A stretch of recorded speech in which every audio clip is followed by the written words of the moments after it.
Hello everyone, and welcome back to our little corner of the internet. I am so glad you decided to spend some time with us today. Me too. Welcome back.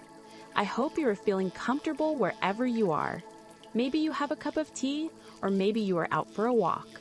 Just take a deep breath and settle in. This is a safe space for your English journey. It really is. I am Liam, and I am here with the wonderful Emma. Hi, Liam, and hi to all our friends listening. Today we are talking about something that I think is even more important than grammar or vocabulary. We are talking about what happens inside your head. Right. Before we jump into the deep end, I want everyone to try something for me.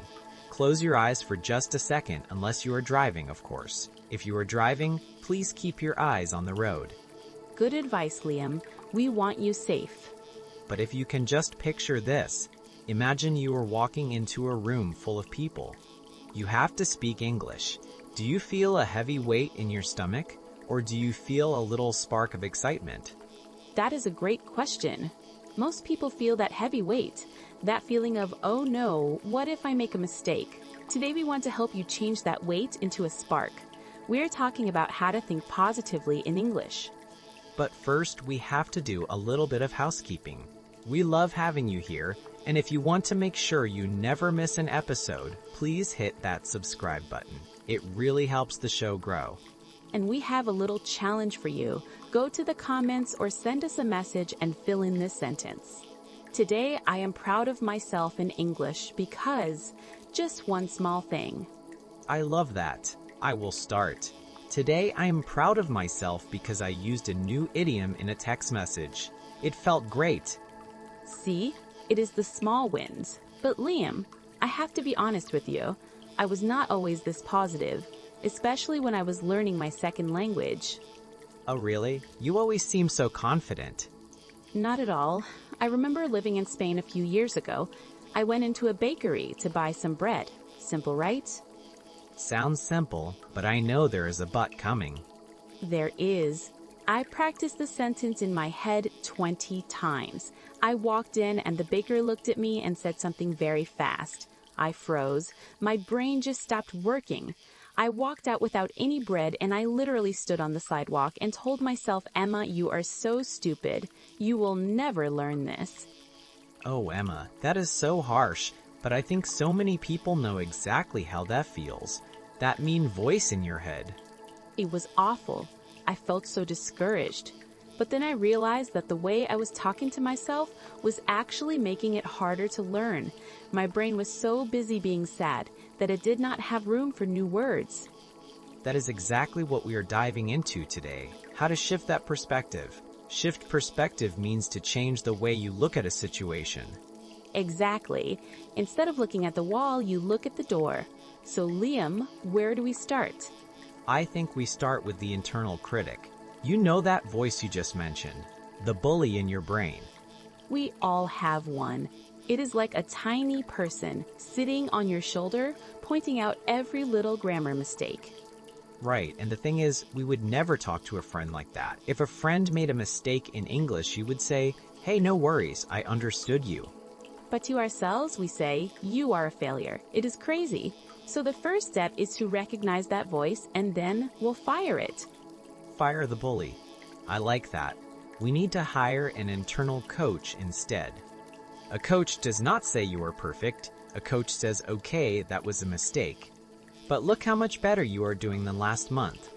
That reminds me of the power of one specific word. It is a very small word, 3 letters.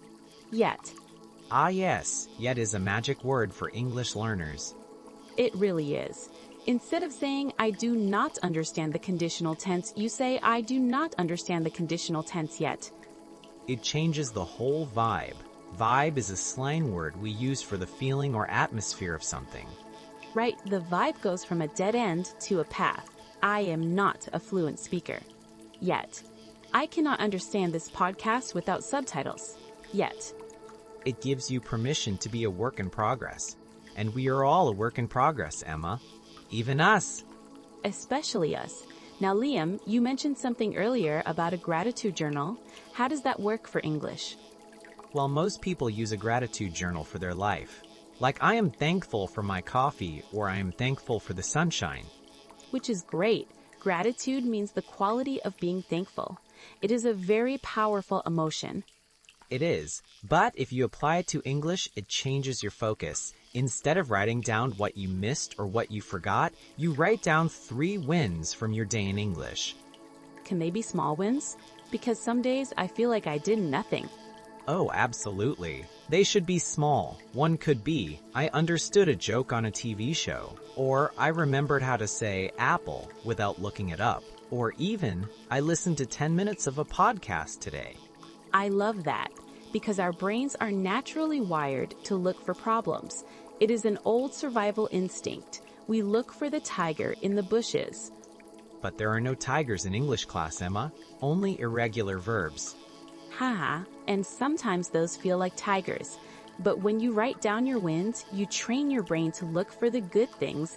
You start to see progress that you were ignoring before. It is like putting on a pair of glasses that helps you see the truth. The truth is that you are learning every single day, even when it feels slow.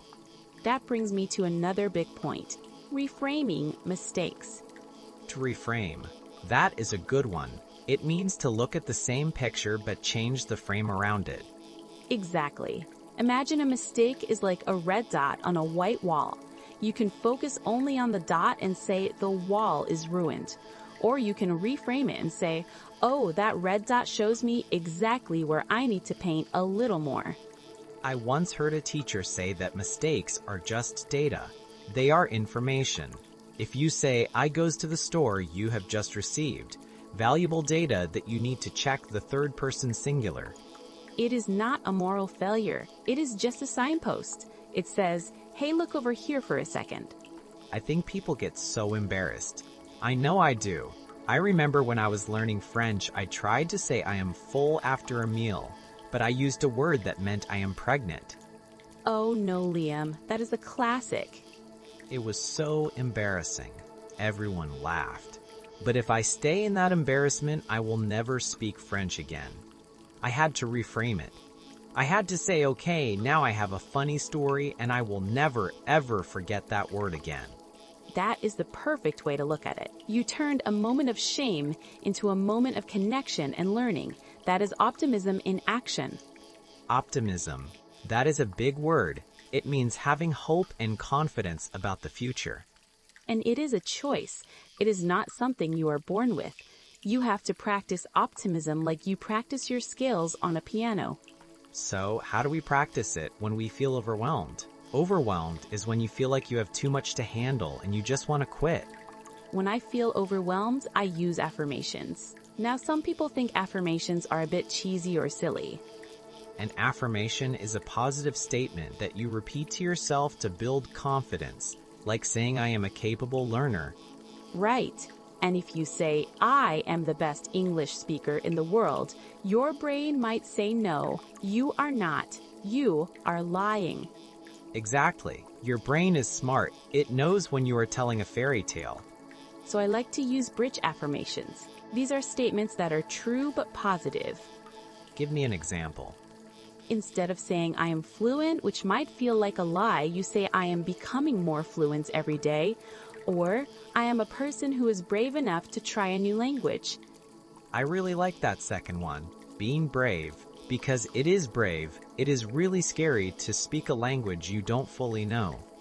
It is. So if you acknowledge your bravery, it builds your resilience. Resilience is the ability to recover quickly from difficulties. We need so much resilience in language learning because you are going to have bad days. You are going to have days where it feels like you forgot everything you ever learned. Those days are the worst. It is like your brain has a leak and all the English is just dripping out. In those moments, you have to be very kind to yourself. You have to say, okay, today is a resting day. My brain is tired. That is fine. Tomorrow is a new day. And that leads us to the social side of things, how we talk to others. Oh, this is a good one, because positivity is contagious. Contagious means it spreads from one person to another like a cold, but in a good way. When you are in a conversation, try to use positive adjectives. Instead of saying the weather is okay, try saying it is a lovely day or the sun feels wonderful. Even if the weather is actually just okay. Well, maybe don't lie, but try to find the one positive thing. It changes the energy of the conversation. If you are positive, people want to talk to you more. And if they talk to you more, you get more practice. It is a circle, a positive feedback loop. You are friendly, so people are friendly back, and then you feel more confident, and then you speak more. Exactly. And don't be afraid to give compliments in English. Complimenting someone is a great way to start a conversation. Telling someone, "I love your hat," or "You did a great job in that meeting." It makes you feel good to make someone else feel good. It takes the focus off your own anxiety and puts it on making a connection. That is the whole point of language, isn't it? Connection. It is not about being a walking dictionary. It is about reaching out to another human being. I love that, Emma. It really takes the pressure off. Now we have talked about a lot of things. Shifting perspective, the power of yet gratitude journals, reframing mistakes, affirmations, and social positivity. It is a lot to take in. But you don't have to do it all at once. Just pick one. Just one. Maybe today you just decide to use the word yet. Or maybe you just decide to be a little bit nicer to yourself when you forget a word. Before we move to our word tour, I want to talk about one last thing, visualization. Oh, like an athlete before a big race? Exactly. Professional athletes spend hours visualizing themselves winning. They see the finish line. They feel the medal around their neck. How does an English learner do that? You spend 5 minutes a day with your eyes closed. You imagine yourself in the situation where you are speaking English comfortably. Maybe you are at a cafe in London, or you're giving a presentation at work. And in this vision, you are not perfect? No, you don't have to be perfect. But you are calm. You are smiling. You are communicating. You see yourself handling a mistake with a laugh. That is so powerful. Because it prepares your nervous system. It tells your body that this situation is safe. It is not a threat. Exactly. If you only ever imagine yourself failing, you are training yourself to be nervous. If you imagine yourself succeeding, you are training yourself to be ready. I am going to start doing that. I have a big meeting in English next week, and I have been really worried about it. I am going to visualize myself being calm and clear. You are going to be great, Emma. I have total confidence in you. Thank you, Liam. That means a lot. See, that is that positive social interaction we talked about. It works every time. Now I think it is time for our word tour. We used some big words today, and I want to make sure everyone has a chance to really learn them. I am ready. Let's do it. Okay, word number 1 is optimism. Optimism is the feeling of being hopeful and confident about the future or the success of something. It is a noun. Example 1. Her optimism about the project helped the whole team stay motivated. Example 2. Learning English is easier if you approach it with a sense of optimism. Now repeat after me. Optimism. Word number 2 is gratitude. Gratitude is the quality of being thankful and showing appreciation for what you have. Example 1. She expressed her gratitude to the teacher for all the extra help. Example 2. Keeping a journal is a great way to practice gratitude every day. Now repeat after me. Gratitude. Word number 3 is a phrase. To shift perspective. This means to change the way you think about or look at something. Example 1. I had to shift my perspective to see that my mistake was actually a learning opportunity. Example 2. Travel often helps people shift their perspective on the world. Now repeat after me. Shift perspective. Word number 4 is affirmation. An affirmation is a positive statement that you say to yourself to build confidence and strength. Example 1. He uses a daily affirmation to stay focused on his goals. Example 2. I am a capable and brave learner is a wonderful affirmation. Now repeat after me. Affirmation. Word number 5 is the inner critic. This is that negative voice in your head that judges you and tells you that you are not good enough. Example 1.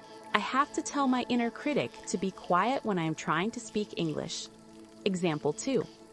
Everyone has an inner critic, but you don't have to listen to it. Now repeat after me. Inner critic. Word number 6 is resilience. Resilience is the ability to become strong, healthy, or successful again after something bad happens. It is like being bouncy. Example 1. Children often have a lot of resilience and recover quickly from problems. Example 2. It takes resilience to keep studying English after a difficult day. Now repeat after me. Resilience. Word number 7 is overwhelmed. This is an adjective that describes the feeling of having too much to deal with. Example 1. I felt completely overwhelmed by all the new vocabulary in the book. Example 2. When you feel overwhelmed, just take a small break and breathe. Now repeat after me. Overwhelmed. Word number 8 is to reframe. This means to look at a situation in a new or different way, usually a more positive way. Example 1. Let's reframe this problem as a chance to grow. Example 2. She reframed her fear of public speaking as a feeling of excitement. Now repeat after me. Reframe. Word number 9 is the word yet. We use this as a tool to show that a situation is not permanent and will change in the future. Example 1. I cannot speak fluently yet, but I am working on it. Example 2. We don't have the answer yet, but we will find it soon. Now repeat after me. Yet. Word number 10 is mindset. Mindset is the set of attitudes or beliefs that someone has. It is your mental filter. Example 1. Having a growth mindset means you believe you can improve with effort. Example 2. A positive mindset makes the journey of learning more enjoyable. Now repeat after me. Mindset. Wow, what a list! You guys are doing so well. Just listening to this list is a win. It really is. That was a lot of words, but you handled it perfectly. So as we wrap up, Emma, do you have one final piece of advice for our listeners today? I do. My advice is this. Be as kind to yourself as you would be to a small child who is learning to walk. If a toddler falls down, you don't yell at them and say you are a failure at walking. Haha, definitely not. You say, oh, oopsie daisy, and you pick them up and encourage them to try again. Exactly. You are that child in English. You are learning a complex skill, so pick yourself up with a smile. Give yourself a little pat on the back. You are doing a great job. I love that. My final tip is to find one person this week and give them a genuine compliment in English. It will make their day and it will give you a little boost of confidence. That is a wonderful idea. Well, everyone, thank you so much for joining us in our cozy place today. We're so proud of you for being here and for working on your mindset as well as your English. Remember, you are capable. You are brave and you are getting better every single day. Even if you don't feel it yet. Exactly. See you next time, everyone. Bye-bye. Keep shining.